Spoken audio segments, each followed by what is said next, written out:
departure. So let's get going.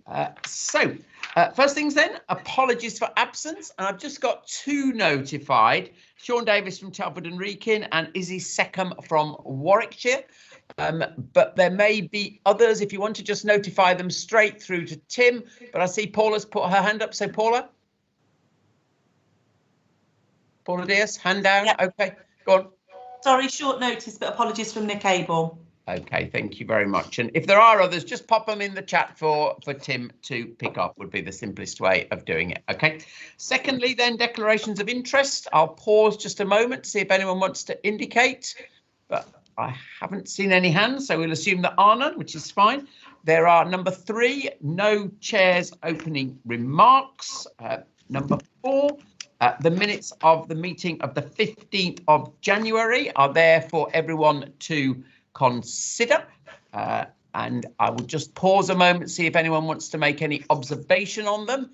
If not, I will assume they are an accurate record of the meeting.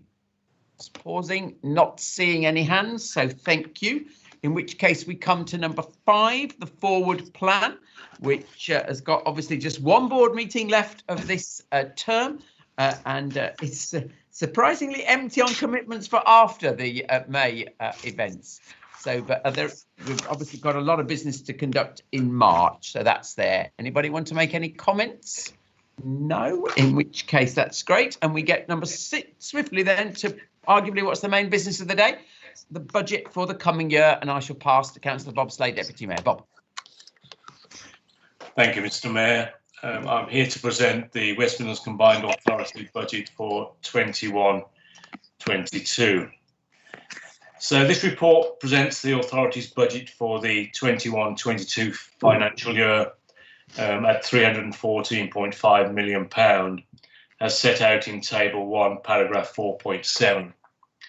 It delivers the existing WMCA ambition and portfolio activity, along with protection and delivery of all existing local transport policies. The draft budget was reported to the January board and has been open for review and comments in the interim period. The final budget now proposed remains unchanged as set out in section 4 of the report. Since drafting the report, the adult education budget has now been confirmed at a total for the year of £142.6 million, including core funding of £131.6 million, and this will be updated in the final published version.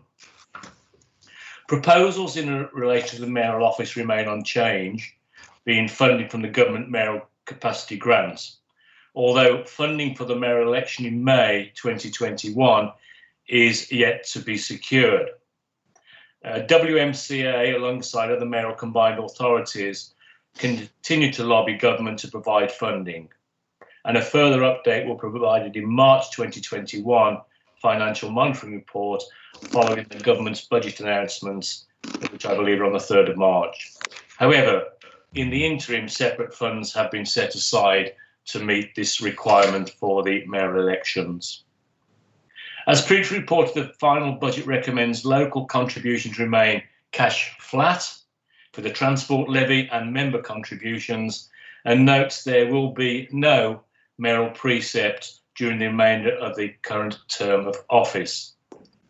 A detailed delivery activity is set out in Appendix 1 and 2 and includes delivery of £1 million worth of savings from the ongoing business transformation programme.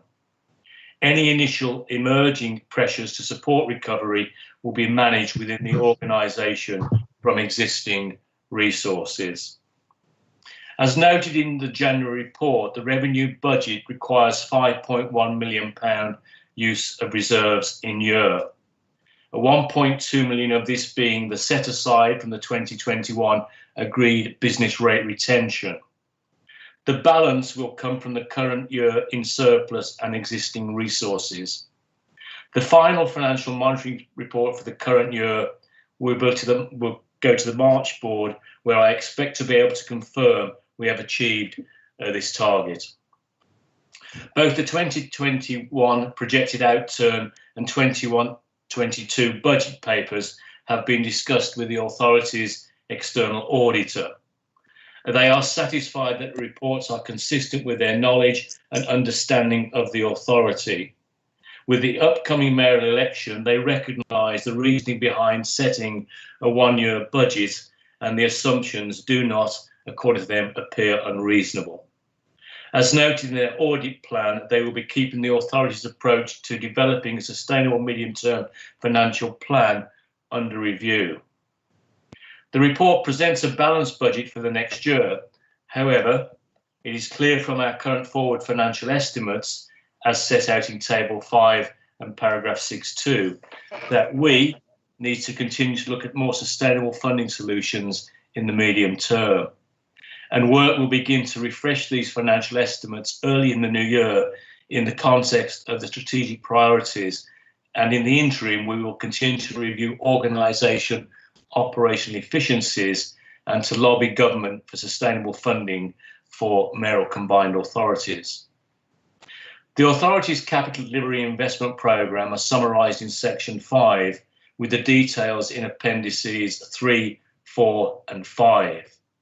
The investment programme remains capped at £801 million, although the affordability of this programme is under review and will be discussed with leaders at a meeting later today. At the time of writing, confirmation of the region's integrated transport and highways maintenance block funding remains outstanding from DfT. An announcement is expected on the 15th of February. A cash flat allocation is currently assumed, but should the settlement be less, the programme will be amended accordingly. Section 9 of the report contains the necessary assurances from the authority's Section 151 officer, who is Linda, who is with us today, in relation to the robustness of the estimates and adequacy of reserves, as well as noting the risk inherent within the budget in regard to transport recovery and potential need for mitigation during the year.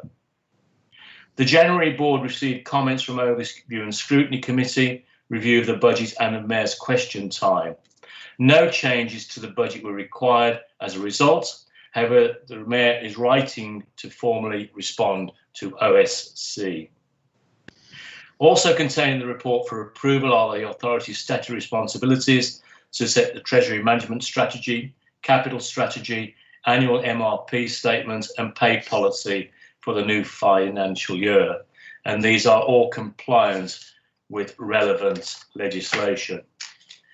I'll just go on to read the recommendations for the benefit of those who are viewing this event today. So the board is recommended to 1. Approve the West Midlands Combined Authority Consolidated Revenue Budget summarised in section 4. This includes the budget requirement for transport delivery for 21-22, comprising 3 elements. £114.7 million a year to be funded from the Additional Transport Levy Mechanism, £3.9 million to be funded from grants awarded by the Commonwealth Games Organising Committee, and third, a transfer from earmarked reserves for £3.9 million, as identified in the report. The West Midlands Combined Authority delivery budget requirement for 21-22 is £141.9 million, comprising 5 elements. £129.7 million adult education budget spending to be funded from the adult education budget funding devolved from the Department for Education. £5.1 million to be funded from other devolution deal grants. £4.1 million to be funded from constituent authority fees. £400,000 to be funded from non-constituent authority and observer fees. £2.1 million from other income, including £1.2 million use of reserves created from the West Midlands Combined Authority share of the 2021 business rates. We need to note the inherent risks included in the 21-22 budget assumptions. We are required to approve the mayoral office budget for 21-22 of £800,000 to be funded from additional mayoral capacity funding of £800,000. We are asked to note that there will be no mayoral precept during 21-22. We're asked to note the West Midlands Combined Authority indicative 5-year medium-term financial plan. To note a full strategic plan will be completed following the 21 mayoral election to inform the annual MTFP exercise to be completed in 21-22. We're asked to approve the capital programme as set out in appendices 3, 4 and 5. We're asked to delegate authority to the Director of Finance in consultation with the Portfolio Lead for Finance and Investments to make any final changes that may result from the final local government finance settlement as set out in paragraphs 2.3 to 2.5. And we're asked to approve the following policies and strategies as required by statute. West Midlands Combined Authority Treasury Management Strategy set out in section 7 and appendices 7. The West Midlands Combined Authority Capital Strategy and Minimum Revenue Provision Statements as set out in section 8 and appendices 8 and 9 respectively, and the West Midlands Combined Authority Pay Policy Statement set out in sections 12. I so move those recommendations. Before closing and opening to questions, I wish to thank the teams who put this budget together. They've done a tremendous amount of work in very difficult times, and the finance director has worked tirelessly with the teams to put together what is a balanced budget in what are extremely difficult times, due in main to the loss of revenue the combined authority has suffered due to the transport situation we find ourselves in COVID-19. So again, thanks to all of them. I'm supported by Linda Horn today, the finance director, and we are open to any questions. And of course, I know all the finer details, but I will of course pass over to Linda if so required. Thanks all. Very confident. Okay, so there's the invitation. Does anyone want to ask any questions or any observations on this? And then between them, Linda and Bob will respond. Are there any hands on this? It is exactly this. Well, it is pretty much the same as we looked at in January, obviously. Am I seeing any hands? I can't. Yes, I do see a hand, and it's from Councillor Trickett. Lisa. Thank you, Mr. Mayor, and thank you, Councillor Slay. Can I just, for the record, thank you for receipt of the letter in response to the concerns raised regarding the budget by my committee we received yesterday. Clearly, I haven't had a chance to properly share that with members of overview and scrutiny. Just for the board's benefit, I think I'd just like to reflect that we welcome the full review of the strategic priorities. It is very much the view of the committee that that is much needed. And what we absolutely need to do is have that strategic review rooted in the reality of the lived experience for the communities we serve and also the businesses that are going through multiple transition. We have too many small businesses in our region that are now being battered by Brexit, are concerned with COVID, and then picking up potentially concerns down the line in terms of zero carbon. So we absolutely need those strategic priorities reviewed, and we very much welcome that. The other thing that we would wish to reflect, and it continues to reflect and wasn't addressed in your letter, is we absolutely need to start doing things for ourselves and securing a pipeline of sustainable, investable projects that promote the resilience of our region. We've got to stop waiting for government grants to come our way and actually put forward the argument for investment. And very much that is where we see a future with zero carbon. And I think our concern is that you can have cities the size of Dudley who are resourcing up to £500,000, their teams that are going to start developing those kinds of projects and programmes. And we're nowhere near that as a combined authority, the size of the Czech Republic. So it's understanding that resource requirement to actually drive some of these new requirements of the future, we think need to come back into the strategic review. But thank you, Mr. Mayor. Thank you. Councillor Courts. Thank you, Mr. Mayor. Just want to, reflect on Councillor Trickett's comments there, and I think it's helpful to hear them. I think certainly in relation to the zero carbon action, I think we need to just reflect that the whole of our environmental action, it's cross-cutting, and we have a wide range of programs going on already and have been for some time in the combined authority. And of course, in March, we have the 5-year plan, the first 5-year plan coming for 2041. I mean, if we reflect actually, and you've got to do this because this isn't all about, a list of projects that we're now going to start. I mean, we really need to think about the work we've already done and actually be proud of this work. The hundreds of millions actually that's gone into our transport network, like the extension of the metro to Brierley Hill, that the massive amount that you've secured in terms of brownfield remediation, which is critical to dealing with that, and indeed other investment in skills. Certainly since I've taken over this portfolio, we have led very much a strong action plan, but it has been cross-cutting. And I actually want to thank the other portfolios for the work that they're doing in this.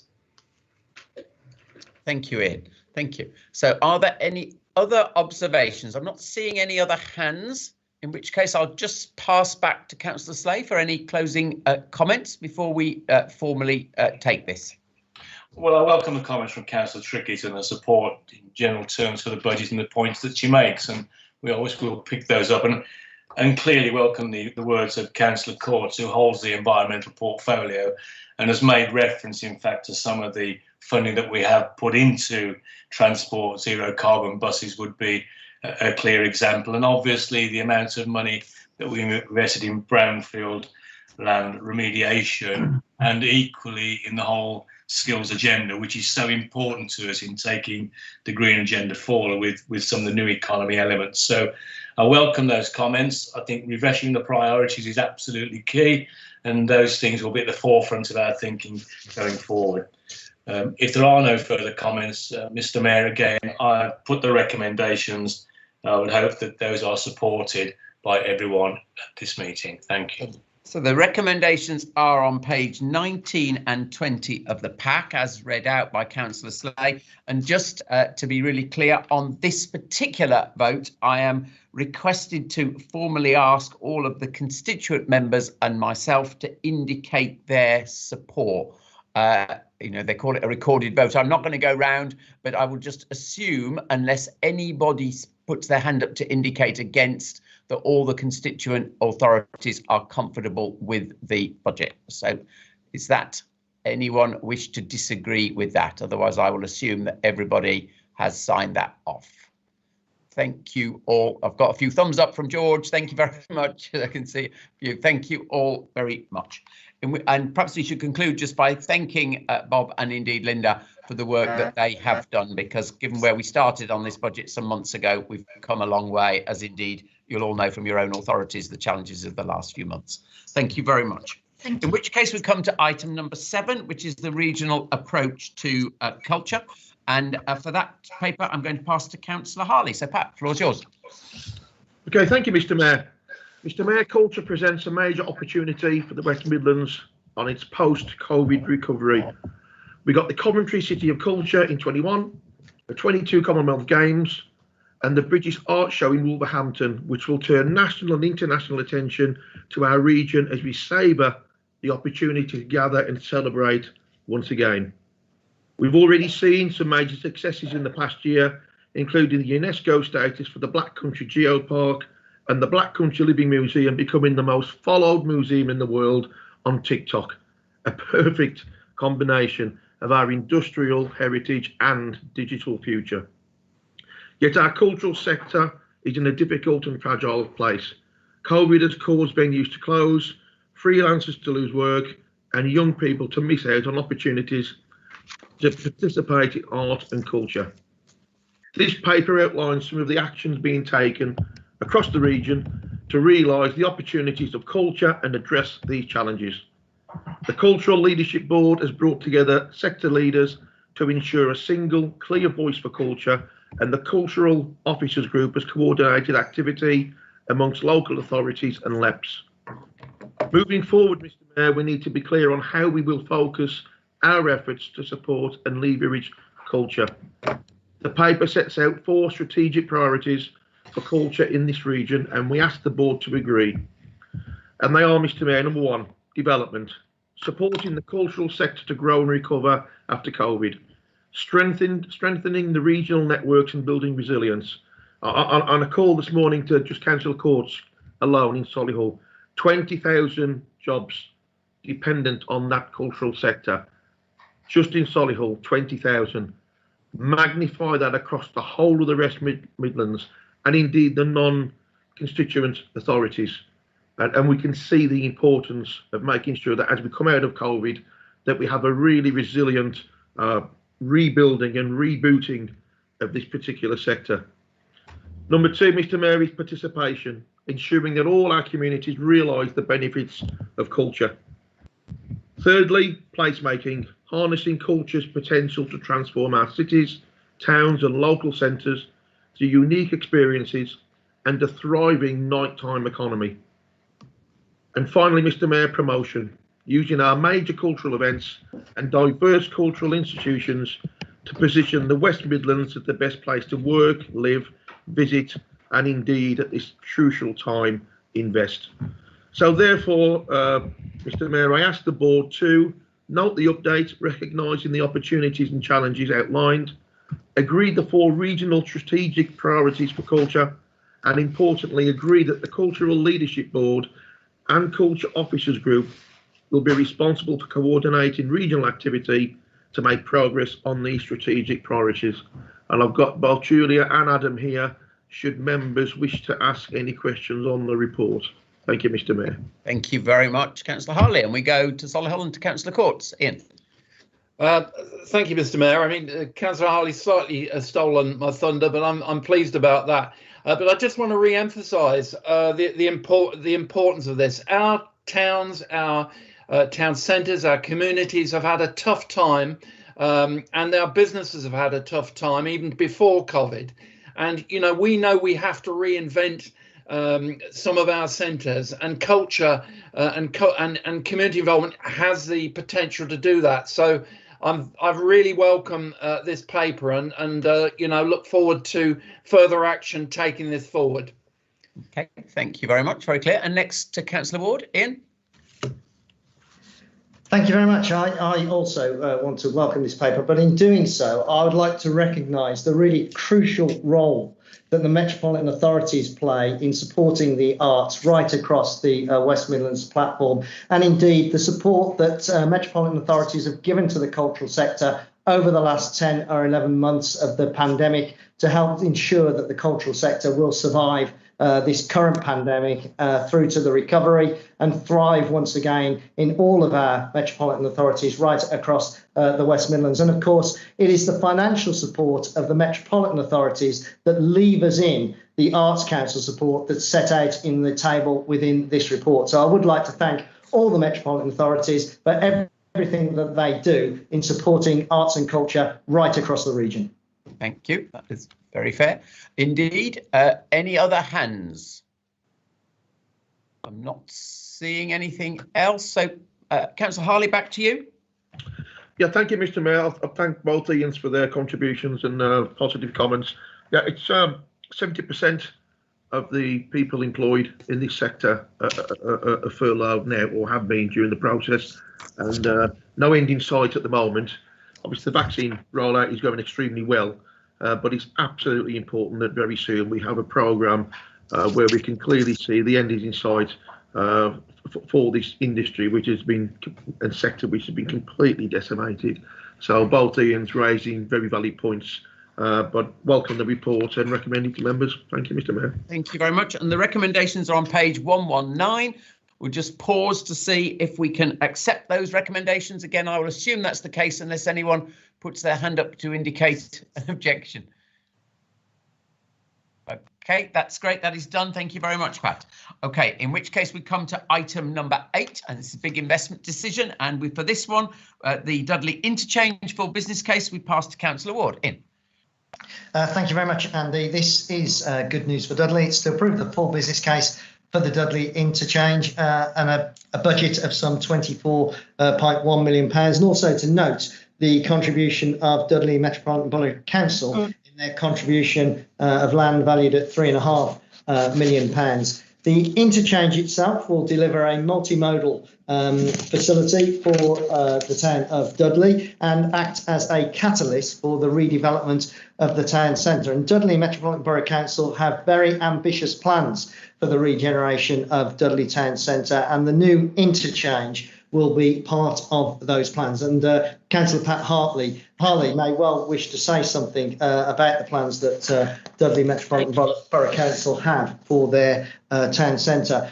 The new proposals in this interchange will provide a more comfortable waiting environment and the latest real-time information provision for people travelling on public transport. And I'm also assured that the new retail facilities within the interchange building will enhance passenger experience. Start for the works is programmed to be late 2021, so later this year, and it is important that we hit this date because hitting that date is vital to ensuring that there's minimal disruption to bus services as a result of the Wednesbury to Brierley Hill metro extension, which has already commenced and will render the current bus station layout inoperable. The scheme benefits, the more broader scheme benefits, are set out in paragraph 3 of the report, but I do expect Pat to add to those. The financial implications are set out in para 5. The cost of the scheme, as I've said, is some £24.1 million, and the contributions to meeting that cost are set out. The funding for the scheme is largely provided by the Transforming Cities Fund, and a further 7.4 million, which can now be redistributed from the Birchley Island scheme. That money can be redistributed because the DfT are now picking up that particular cost. It is intended to provide £3.2 million of integrated transport block funding. I have to say that this funding source does remain a risk, as DfT are still to confirm the precise allocations for capital block funding grants into the region. And should this money not be received as expected, the funding package will need to be revisited. And I'll just come back to that at the end. Just the final comment is that paragraph 5.7 does set out in the table the funding package for this scheme. But just to come back to that risk that exists, you'll note that recommendation 9 of the report ensures that no contracts will be let until all of the funding is secured, and that we have confidence that we can accommodate any future revenue costs that may arise from this scheme. I would commend this report to the board. As I've been saying, it is part of a wider regeneration that Dudley Metropolitan Borough Council are bringing forward for their town centre. Thank you. Thank you very much. And as anticipated, the first hand was indeed Councillor Pat Harley. Pat. Thank you, Mr. Mayor. Cast our minds back 3 or 4 years when there were other people on the scene, not on the Combined Authority Board, but very vocal in their condemnation that we should form a Combined Authority, that it was the end of local power, that decisions would be taken away from local council leaders, and really it was the beginning of the end for mankind as we knew it. Yes. This latest investment in my borough is absolutely vital. You've got the Portersfield development, like £150 million worth of combination of residential, retail, and importantly leisure. And when we look at how we refocus our rebuild of high streets, particularly after COVID, what COVID's done is probably brought forward what we really need to do with the high streets by 3 or 4 years. And retailers that were struggling have gone to the wall because of COVID, but they've gone to the wall that little bit quicker than they would have done. So the development on Portersfield really does show what the future of the high street should be like. Retail, residential, and importantly, leisure. We can't build that development unless we have the metro coming in. We can't put the metro there unless we have a new interchange. So all three projects entwine and serve each other. And the combined authority has been involved every step of the way on all three, either through direct financial contributions or advice or assistance from officer teams right across the board, from all the constituent authorities. So this is a perfect advertisement to why the combined authority works. And those critics of the CA that prefer to just go it alone, there's no way that I, as a council leader, and I think I've got a pretty big mouth and I do shout when I need to, but even I could not have got that, and nor could any other Dudley leader have got this level of investment without the support of colleagues and having a strong Metro Mayor in Andy, but I have to say, having the support of colleagues across the political divide, you know, from Birmingham, you know, I nearly said Walsall then, across the political divide in Birmingham and Wolverhampton, and of course with allies within the same political group in places like Walsall and Solihull. But it shows that the combined authority works, and this is a perfect advertisement, particularly for those critics of how the CA is structured. Thank you, Mr. Mayor. Thank you very much, Pat. And then next to almost your namesake, Councillor Kath Hartley, Chair of the TDC. Kath. Thank you. The Transport Delivery Committee, especially the Dudley members, have also been tracking and following the progress or lack of progress with this really important scheme, with briefings and site visits involved too. It was certainly essential, even without the Metro. It needed a complete revamp to make use of it for passengers and operators much better, to improve it. Now, the West Midlands doesn't get anywhere near as much per capita funding as certainly the southeast of England, but I have to give credit here, and we should all acknowledge this, the success of the Transport for the West Midlands team in actually getting, obtaining funding, national funding for our priorities within this region. But it actually goes further than that, because they are extremely good and artful at deploying funding to meet the strategic objectives of the region, and without taking away, detracting from other priorities. So we will be following this in future to ensure that the project is delivered and that the passengers of the West Midlands have a much finer facility to use, and we can get more people onto public transport. Thank you. Thank you very much, Kath. And I don't see any other hands, so if not, I will pass back to Councillor Ward. Thank you very much. I agree with the comments made by both Councillor Kath Hartley and Councillor Pat Harley. I think all I'd add is that if we can continue to hold the government's feet to the fire on their commitment to devolution, and indeed if we can drive further devolution of both powers and budgets out of government to the combined authority and then onwards to the metropolitan authorities, this is a good example of how the metropolitan authorities can deliver growth and jobs right across the region. Thank you. Lovely. In which case, item number 8, we do need to formally agree this, given the finances. The recommendations are on page 135 and 136, as Ian went through, and I presume that they are formally agreed. Agreed. Thumbs up. So that's all jolly good. Thank you very much indeed. And that's great news. Lovely. In which case, we come to item number 9, which is the regional road safety progress. Back to Councillor Ward. Thanks very much, Andy. This is very much a report for noting. It's to note the progress that we've made on managing road safety right across the region, and progress against the targets that have been set for reduction in those killed or seriously injured on our roads. As I say, it's reporting on the progress and our target, progress against our target of a 40% reduction in those killed or seriously injured on the roads by 2028. From a baseline that was established in 2015-17. In January 2019, the Regional Road safety strategy was approved by the board, and that strategy is to address the wider social and economic consequences of collisions on our highway network. Of course, the social devastation that is caused by people being injured and even worse, killed on our roads is harrowing for families and individuals involved, and is the primary driver for us wanting to reduce the number of accidents. But there is also an economic cost to this, and the average cost per fatal casualty in 2018 was £1.9 million. And as we're all aware, concerns about road safety are significant barriers to shifting people to more active forms of travel, such as walking and cycling. And in particular, safety is an issue around cycling on the road network.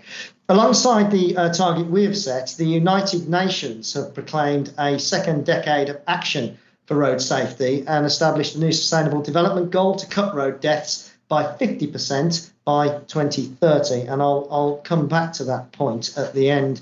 The regional road safety strategy is setting up a new regional road safety strategic partnership, which in turn is developing an action plan which will address the challenges that we face and ensure that we have an outcome-based approach supported by appropriate monitoring and evaluation.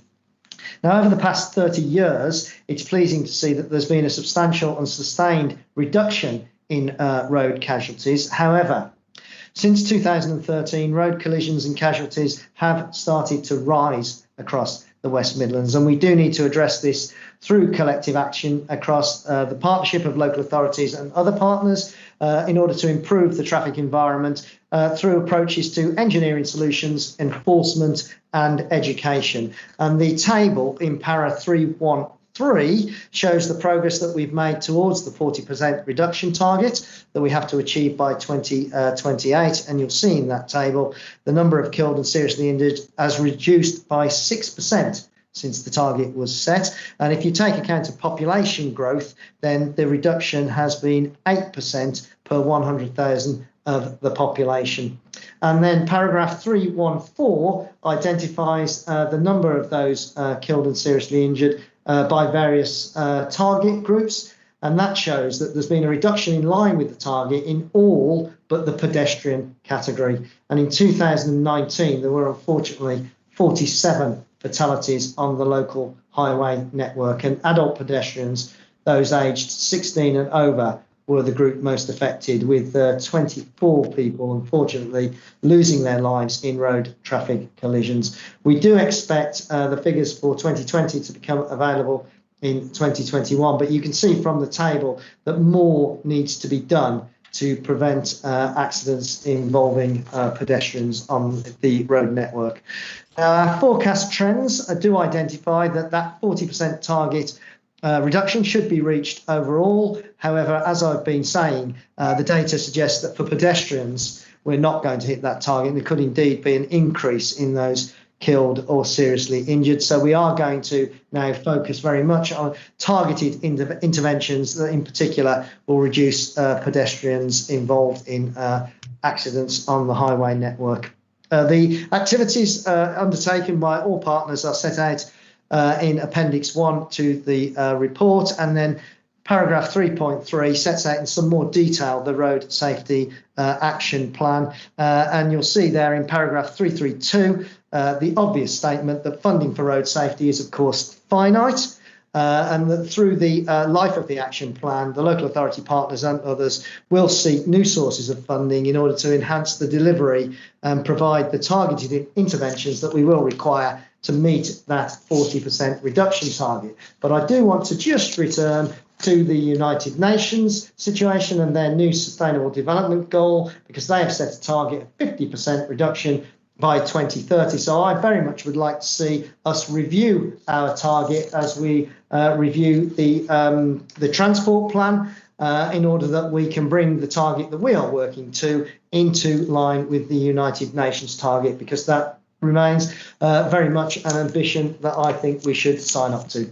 I commend the report and ask that it be noted. Thank you. Thank you very much, Ian. And I've got three hands. So first of all, to Deputy PCC, Wahid. Thank you, Mr. Mayor. I just want to say how good the report is in terms of an example of partnership working that can support the road safety agenda. It is a start, and the partnership board hopefully will give it a bit more impetus in terms of working together and creating joint outcomes and delivering the targets that has been set out. The HMIC-FRS did a national report on road policing, and they highlighted some of the great work that we're doing here in the West Midlands as examples of good practice that other areas can follow as well. And I've asked and I've recommended that road policing is in the strategic policing requirement.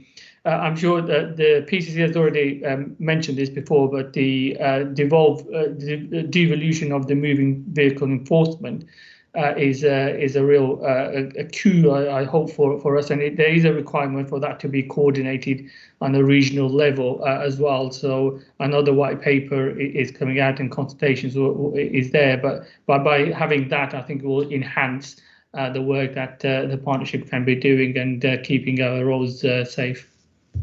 Thank you very much, Peter. And just to reassure you, the latter point you make, I know Laura is very much onto that and the consultation with the DFT, so as we discussed at the last meeting.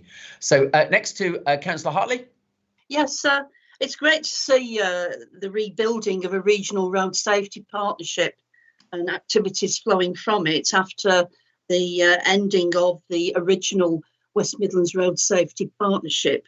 It's also good to see that we've got a fall in deaths and fatal injuries, despite the lack of national road safety targets since for some years now. We'll be tracking the formulation of the Road Safety Action Plan and progress against it as a Transport Delivery Committee. But I, for one, would like to see a role for TDC members in the 7 authorities to work with road safety teams within their authority in looking at how the road safety actions are achieved and their impact. So that's what I would like to add. Thank you very much. And next to Coventry, Councillor Duggins. George. Thank you, Mr. Mayor. As far as I'm concerned, I think as far as everybody on this call is concerned, deaths as a result of accidents on the road, they're not really accidents on the road, they're often crimes on the road, frankly, are the most futile, and they wreak terrible havoc with families. A couple of years ago, going back to 2018, we lost a couple of young children in what was a disgraceful incident in Longfellow Road. It's actually mentioned, Longfellow Road's mentioned in the report.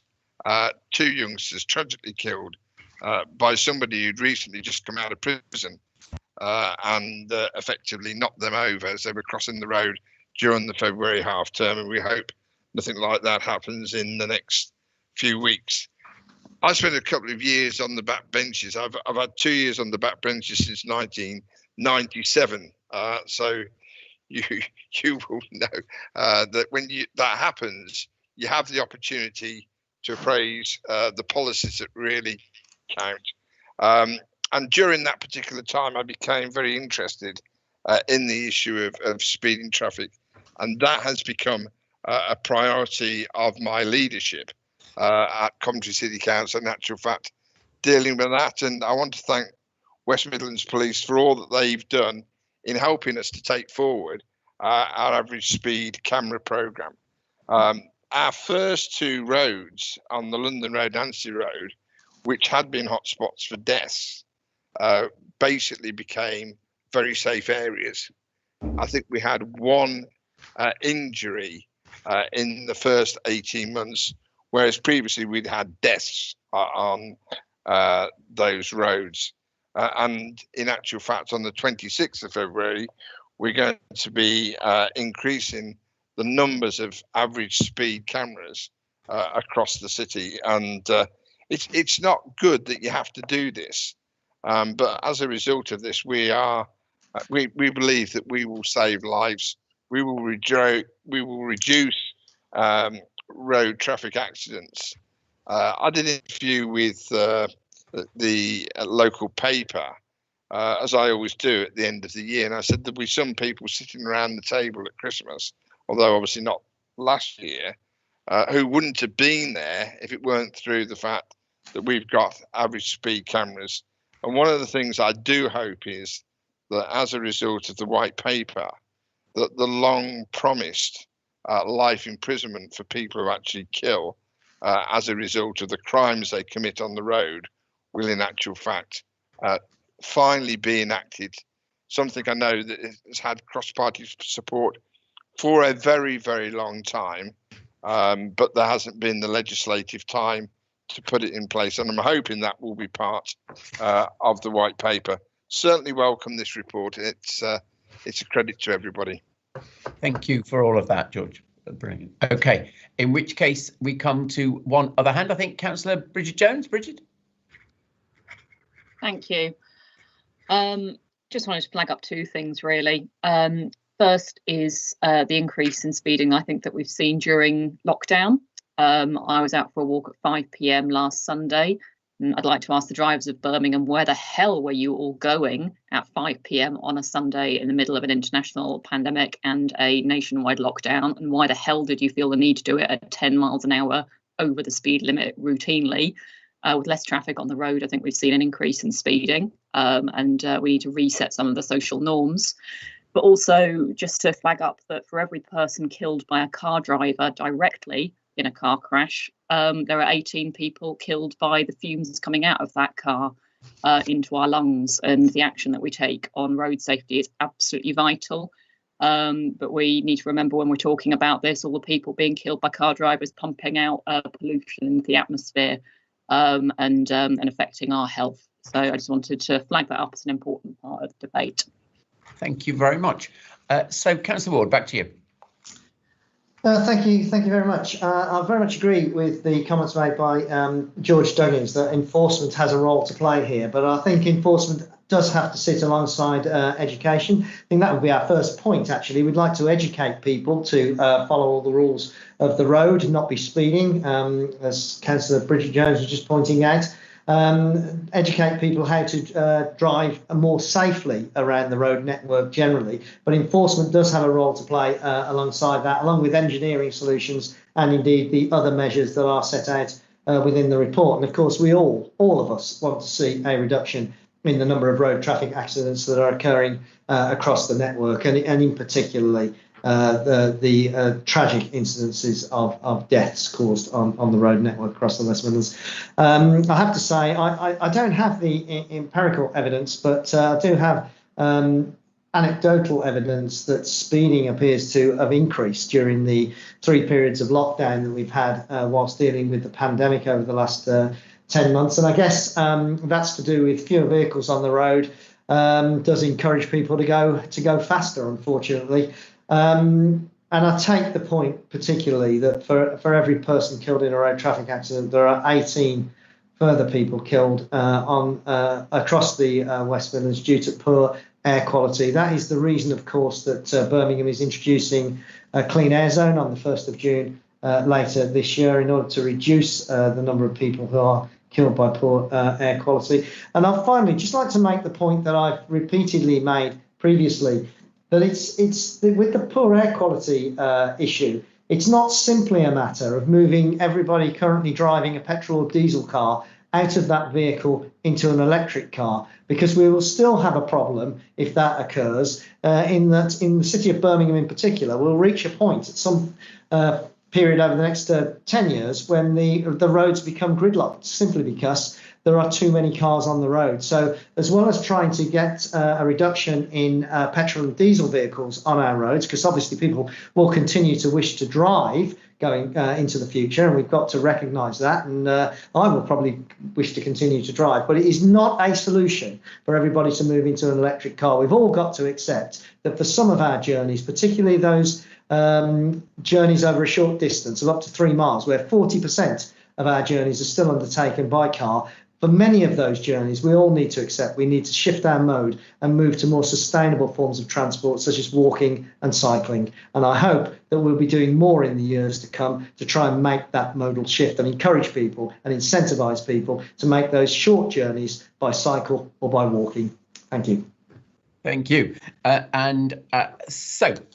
Really good, interesting debate. And please then to come to page 145. The recommendations are there in 146. I won't read them out, but again, sorry, Councillor Courts, you wanted to come in, did you? I moved too quickly. Well, only briefly, well, partly in support, but partly, in respect to what Councillor Ward has just said. I mean, transfer wholesale to EV charging is not the solution, but it's part of the solution, and we must be mindful that we need a modal shift to public transport, but there are many people living in rural areas, for which there is no other option.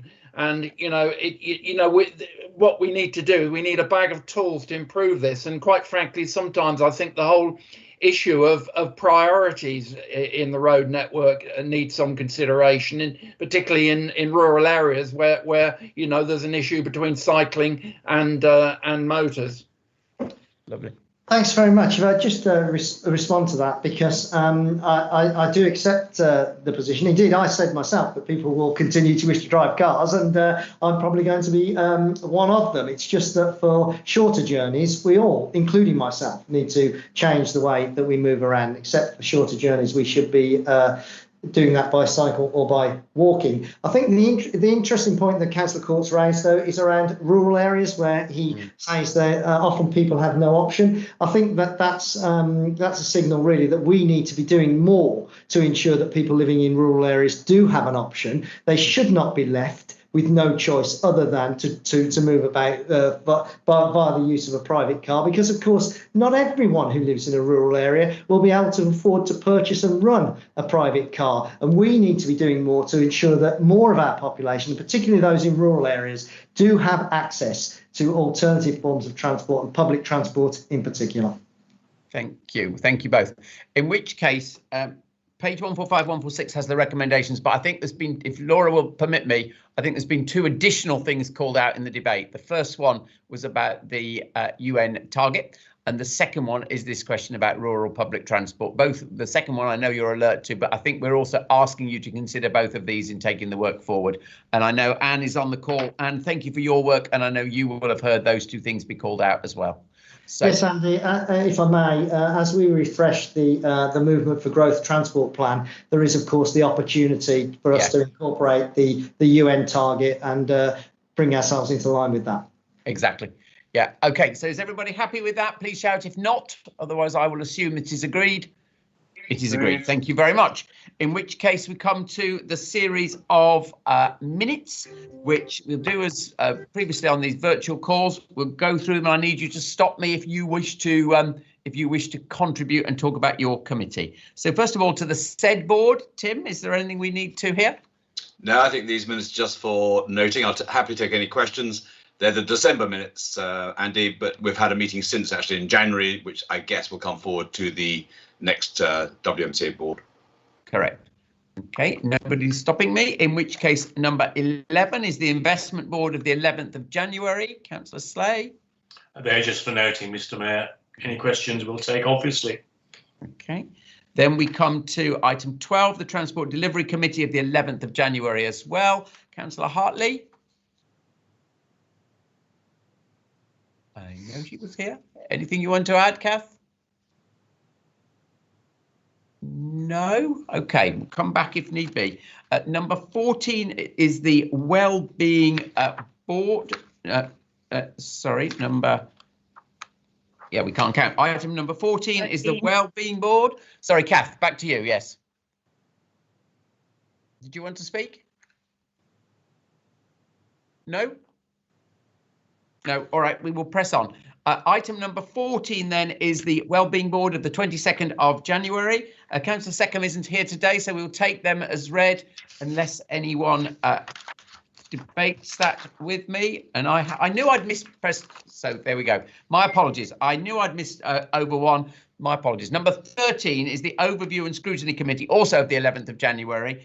And this meeting was in quorum, so I do need to ask the board formally to agree it. But before I do, let me just see if Councillor Trickett wishes to make any observation on it. For agreement and noting. Thank you very much. Anybody else? No, in which case noted. And then we come to item number 14, the Wellbeing Board. As I was saying, Councillor Seckham is not here today, but I will propose those therefore from the chair. Noted, not seeing anyone stop me. Number 15 is the Environment and Energy Board, which is in the name of Councillor Courts. Ian, anything you want to add? Yes, I do actually on this report. This was a meeting, a special meeting we set up to consider the 5-year plan, the first of the 5-year plans for achieving 2041. And I want to mention it because it's coming forward to, I say, the next WMCA board, and I know we're often pressed for time, and I just want to highlight the tremendous amount of work that's being done and has been done to put this plan forward. And 2 pages or whatever it is of committee, it doesn't illustrate the enormous amount that has gone over, because this is a cross-cutting plan. It not only involves transport, and we touched on transport earlier on, and the use of land and buildings and whatever, but there's also tremendous involvement for people here and a tremendous opportunity for people. And this is why I really want to highlight some of these things. I mean, earlier on I mentioned the investment that we're putting into skills, and I think it's something of the order of 142 million we're putting in skills. This is directed, some of this is directed towards the sort of opportunities that could be created for our people, the potential for 20,000 jobs to be created in a 5-year period through pursuing the environmental agenda. And see more of this at the next board meeting. But I just want to highlight the tremendous amount of work that's doing on this whole environmental agenda, which doesn't probably come out as much as it should do in this committee meeting report. Okay. And as you say, the next formal board agenda, this will be one of the major discussion points at that point. But in terms of today, we're noting the minutes on item 15. Thank you, Councillor Courts. In which case, item number 16 is the Young Combined Authority report. Now, I don't think we have a representative today, but I understand that Councillor Bridget Jones is going to just take the report. So, Bridget, over to you. Yeah, you've got a not so young person today, I'm afraid. This is a brief roundup of the YCA activity. They've been busy developing their vision and priorities document, the draft of which they presented to the board last month. They're ready now to publish their vision as a standalone document next week, which is very exciting. And they'll be using that as a basis for engagement with regional stakeholders. And they've already begun to use parts of it as a basis for engagement with CA officers. So lots to be excited about there on their behalf. Lovely, and we wish them luck for their launch next week. So that's great. Thank you. Any questions on that? No? In which case, item number 17 is, of course, the formality of the exclusion of the press and the public. For the remainder of the meeting, while there is an item of business to be taken in accordance with section 100A of the Local Government Act 72, which is likely to involve the disclosure of exempt